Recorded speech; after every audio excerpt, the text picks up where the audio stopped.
What if I told you there were 10 things that could guarantee your success in retirement? You've either made it to retirement or you're almost to retirement, but unless you've lived it, you really have no idea what retirement is about. So I've narrowed this down to 10 things. Some are tangible, some are not, but this has really helped me start to embrace and enjoy my retirement a little bit more. Number one is you have to have a computer, and a lot of people were assigned or given computers in their work, and then you have to buy one yourself. And some people think that you don't need to buy a computer because you can do everything on your phone. And that is true. I think you can do almost everything on your phone, but sometimes it's just easier to have a computer. I have a MacBook, and you don't necessarily need a MacBook, but since I like to create YouTube videos and digital products and digital stickers and t-shirts and things like that, I needed a computer that was really easy to design and was easy to work with. I probably migrated over to a MacBook Pro years and years ago. I think this is my third or fourth one, but this one is going to last me, it has to last me for at least 10 years. I think in 10 years, I'll be at a place where I can either get another one or life will have calmed down and I maybe don't need it. But I use my computer to fill out documents on websites that it's really hard to fill out on my phone, and I can do things a lot faster. And later in this video, I'm going to show you my workspaces, because another must-have in retirement that you might think that you don't need is a workspace. I carry my laptop to the different workspaces that I have set up in my home. Whether it's a binder or a planner or a notebook or some type of a location for budgeting, you need a budget planner, a budget workbook of some kind. I mentioned in my last video that I purchased this one from Plume Planner, and I just started in this. I have been budgeting on my iPad in different worksheets that I've downloaded from different websites and freebies, but I feel like I need a location. And I was actually working in this today. Money insecurity is real. And when you retire, even though you know how much money you're making, or maybe you're counting on investments and you're taking out different amount each month, having a place where you can keep documentation of all the money, no matter what it is, really gives me a peace of mind. And I'm excited to get started in this and see where my money is in 6 months from now and how my budgeting in retirement has gone 6 months from now. Some of you may keep your budget electronically, and that's great too. You can have Excel spreadsheets, Google Sheets, documents online, however you want to keep your budget. But something that has really brought me peace is determining a budget location for everything that has to do with my money. Number three, a calendaring system. And this applies to everybody, not just necessarily people who are retired, but having a calendar system to record events and schedules and keep track of the people in your family is really important. And I've talked about this one, but this is a paper calendar, and it is something that is going to go by. It is a monthly paper calendar, and this one is going to sit out on the counter, or it's going to go with me. It's going to be on the table. This one's going to be everywhere. Everything that's in this is also going to get added to my Google Calendar, which my Google Calendar is my second calendar organizing system. You have to have something to keep with you on the go. I have this one I need to see the month at a glance and see what I'm working on, but I also need to have dates in my phone, so when I'm out and about and people want to schedule things, I can check my phone and see what they're scheduling. The next one that I'm going to show you is my family calendar management, and that's over on my fridge. So let me take you over there and show you how we keep organized as a family. That has really brought me peace in this season of life. Okay, the calendar that we use as a family is this calendar here, and each of the strips is a week, and the weeks peel off. I'll try to peel one off to show you. this peels off like this, and then I just move it down. But that's the organization that I keep for all of us. So trying to be more organized as a family and myself is helpful. Number 4 is a safe place for all documents. And this is my important document folder. And in this folder, I have birth certificates, court documents, car documents. I have vaccination things, everything that is legal or important to the family. I also have these things digitally, so I think I can search for them if I need to pull them up on my phone and email them when I'm in a location.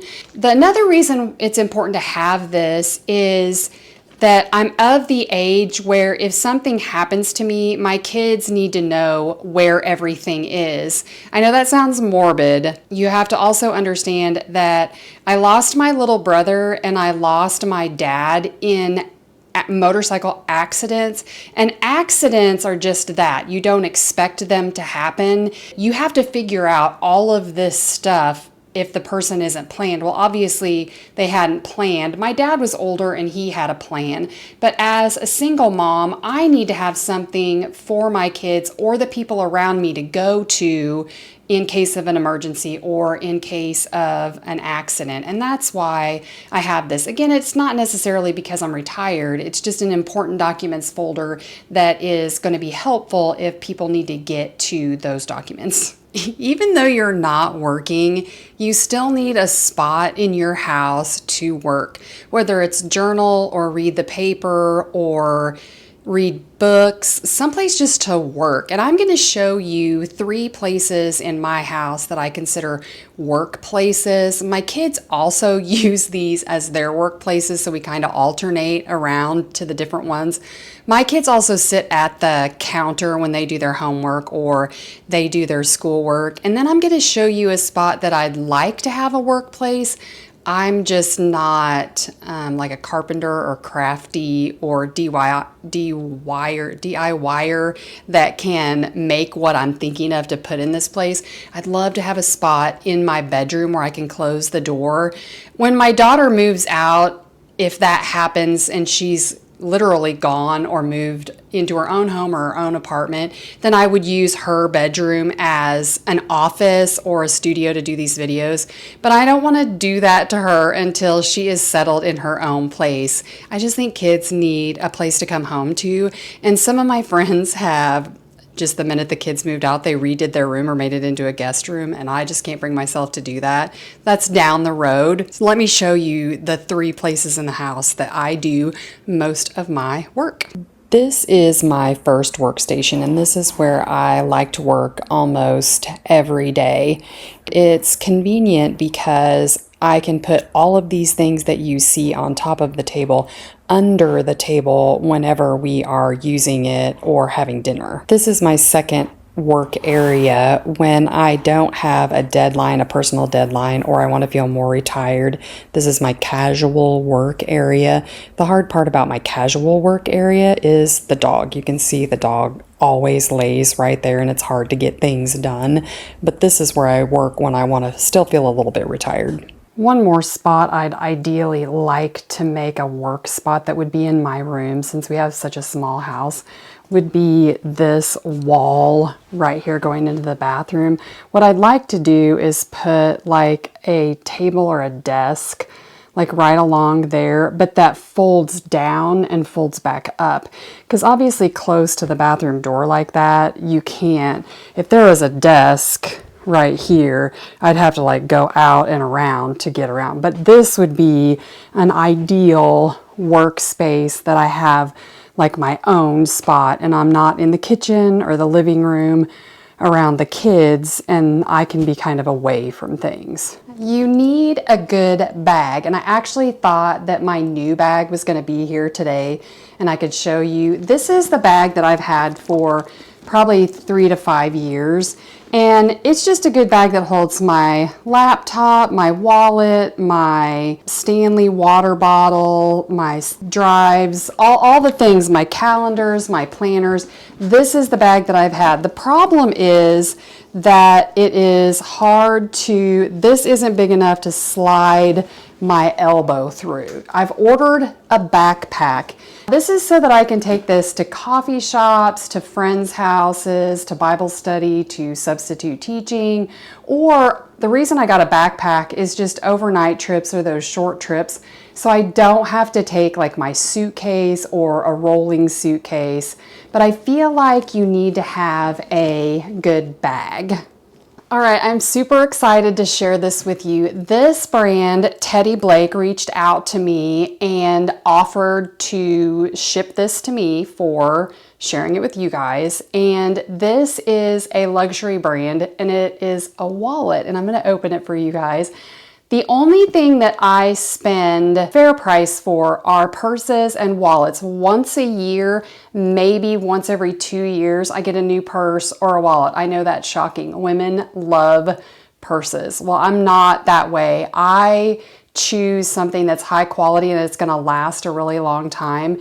This company sent this wallet to me, and it's an Italian designed wallet, and it's really nice, but I haven't opened it because I wanted to open it to you guys. But it's by Teddy Blake. It's beautifully wrapped. Like I said, I haven't opened it, so I'm gonna open it and show it to you guys. So when you open it up, and my daughter has been dying for me to, she's like, are you gonna open it yet? Are you gonna open it yet? And I got it probably like 2 weeks ago, but I wanted to make sure it was a really good time to share it with you guys.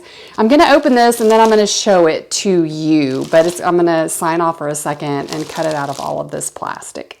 All right, it comes in this cute little bag. And I chose a wallet because I'm not really ready for a new purse, and this was something that I thought that I could start using today. And it's really pretty on the inside, and I need something where I can keep my change. I can keep my change in here.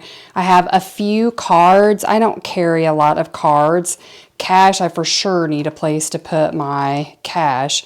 But this was very, very simple, and I think that it's going to be something that lasts a really long time. Again, I'm not a purse or a shoe person actually, and I think that this is going to be perfect. So thank you to Teddy Blake for this beautiful wallet. Thank you, Teddy Blake, for this wallet, and I will do a follow-up video on how this holds up, how I use it, and of course what my daughter thinks of it.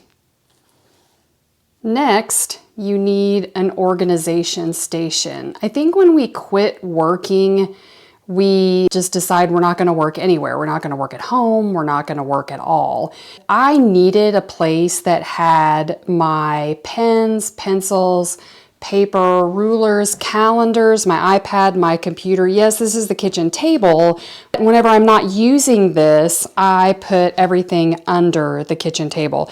Right now, these I'm saving to wrap Christmas presents in. All of these boxes, but I will take these things and put these under the table. I also showed you where I work on the couch. Whenever I am working on the couch, if I have things up on the table right here, I can move them under and put them under the table so everything doesn't look cluttered all the time. Basically, I have 2 organization stations. If I'm working here, everything hides under the table. I have been dying to show this to you guys. I've had this for quite a few months. I have an affiliate link somewhere. I don't know where it is. I'll try to find it. I'd like to say this is sponsored by Frost Buddy, or there's a paid promotion or whatever you say, but I don't know if I can find it. Anyway, this is a Frost Buddy. And I think it's just frostbuddy.com. But this is where I put my emotional support coffee when I get iced coffee. I've quit getting drive-through coffee except once, maybe twice a week. Today we had a basketball game. Oh my gosh, I totally needed emotional support coffee. After the basketball game, I got this at noon, and I was gonna take a picture and timestamp it so that I could prove that I got this at noon, but you're just gonna have to take my word for it because I couldn't figure out in my car that fast. Anyway, this is what you do. I keep this in my car, and your drink just fits right down inside. So noon, it's 6:07, and this is the ice at 6:07 and how much I have left in this. This is it's two pieces. To do iced coffee, this has to be on, or your coffee will just fall down in it, or it'll pop the lid off. This is what keeps your lid from popping off. It's just this little rope. It's kind of weird. That way you can wash it, and then your coffee just sits right down in it like that. Like I said, I quit doing drive-through coffee, but when I do, I want it to last and not be gross. I've tried those, it's like a sock or a cloth thing that you put on them. That keeps the condensation from getting all over everything. It doesn't keep it cold. This keeps it cold and the condensation off of everything. And I keep this in my car. I'll bring it in the house, but I set it on the counter, and I will always take this and put this back in my car. And I don't even get coffee if it's not in my car, because I want my coffee to last as long as it can last, especially if I pay that much money for it. You definitely need one of these. Number 9 is a hobby, whether it's fishing, hunting, exercising, decorating. My hobby is planning and bullet journaling, and I had forgotten about this hobby. I think I relate everything to before and after COVID. And after COVID, when I was in survival mode, I had given up this hobby, plus it was expensive. But this is the very first bullet journal that I ever created back in about 2015. And then I just love planners and planning, and this is a collection of them. This is a collection of planner covers that I have had for planners over the years. I actually threw away all my planners, which I do regret at this time. Planning has always been something that I've enjoyed. However, I'm saving money, or I don't want to spend money on all the planner things. Therefore, digital planning has been something that I've gotten into a lot lately. I have some old digital stickers that I've been using, and then basically just pens and highlighters and the digital tools that I find on my iPad, so that I'm not spending the money that I was spending. But now I understand why everybody said, "What's your hobby, and do you have a hobby to keep you busy?" Real talk. Before number 10, I've really been enjoying the over 40, over 50 YouTube community and the comment sections. I know something that people don't often realize is under all of these videos, there are sometimes some really good conversations in the comments, and you might get more from a conversation going on below than what I'm saying, or something that I say, somebody in the comments might talk a little bit more about that, or they've given me even better ideas. Every single video, I get comments that help me or give me a way to improve whatever I am working on. So just keep in mind that there's a whole community down in the comments that are talking about all the things, whether it's retirement, over 40, over 50. It's been an amazing experience to build like this community. But let's talk about number 10. I actually don't have number 10, but you need to have a passport. I have been invited on 3 occasions to travel out of the country. It's never come to fruition. However, there has been the invite, and I wouldn't be able to do it because I don't have a passport. I'm in the process in the new year of getting a passport. If somebody knows the process to doing that, please put that in I know I can Google it, but if you know right off the top of your head, put that in the comments. I know I can drive somewhere in Arkansas and get one for $500 same day. I also know that if your passport is not on time, you can call a congressperson and they can help speed up your passport. Other than that, I don't really know much about having a passport. I had one 30 years ago. Obviously, I need a new one. However, what are your must-haves in retirement? Or maybe since I just mentioned the over 50 crew, what are some of your must-haves? Put it in the comments.